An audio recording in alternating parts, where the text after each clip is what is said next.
So I'm going to be giving you guys my review on the Beats Studio Buds Plus earbuds in the transparent color. Now, I've been using these for about a week, and prior to buying them, I had no idea Apple was going to release some new Beats buds, but I'm glad they did because they are pretty darn cool, and there are some minor improvements from the iteration before the Beats Studio Buds, which I'm going to go over. But here they are. I'm going to hold them up so you guys can see the close-up look. Currently, they come in 3 different colors, but the big selling point here is to go with the transparent color because you can see through them. They do look really cool, I'm not going to lie. So it's not just the battery case, but it's the actual earbuds as well.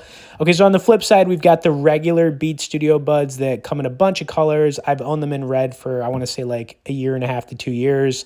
And yeah, I mean, they look very similar, the size of them and whatnot, but really there are like 3 main differences. Okay, so let's get into those. Really the similarities you're going to see here, though, is the fact that, both these earbuds have the silicone tips on them. There's no like wing tip that's going to go over your ear when you put them on. So as far as that, it's basically the same. But back to the differences.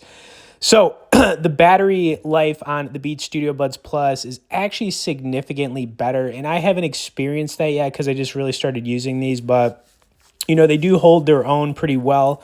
The battery case itself has a good battery life on it, but I wanted to pull the Apple specs out for both these. You can see right here, we've got 3 different color options.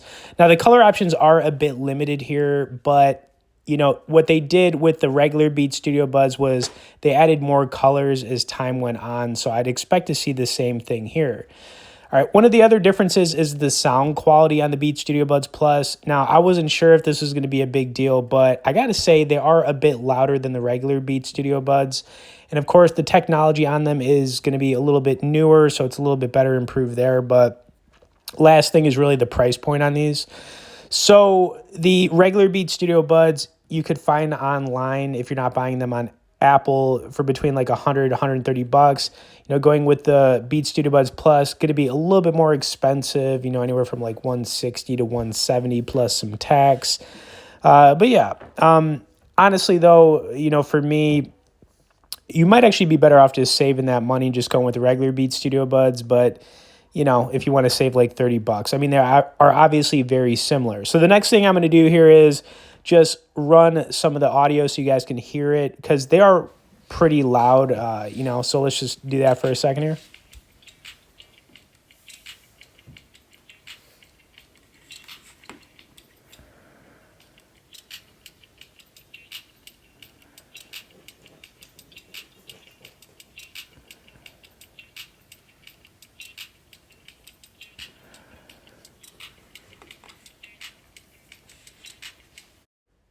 Okay, and really my final thoughts on the Beats Studio Buds Plus is that if you currently own the regular Beats Studio Buds, it wouldn't be worth upgrading to these. However, if you don't own any earbuds right now, I got to say they are pretty darn cool. Plus, the nice thing about buying, the Beats Buds is that they work for not just Apple devices and products, but for everything.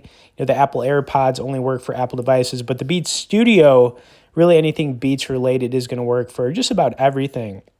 Of course, if you would like to learn even more about these, you can check out our full detailed review directly below in the description. But the last thing I'm going to do here, so you can hear some of the sound quality is run a little bit of gaming because we like to do that on this channel. So let's run it.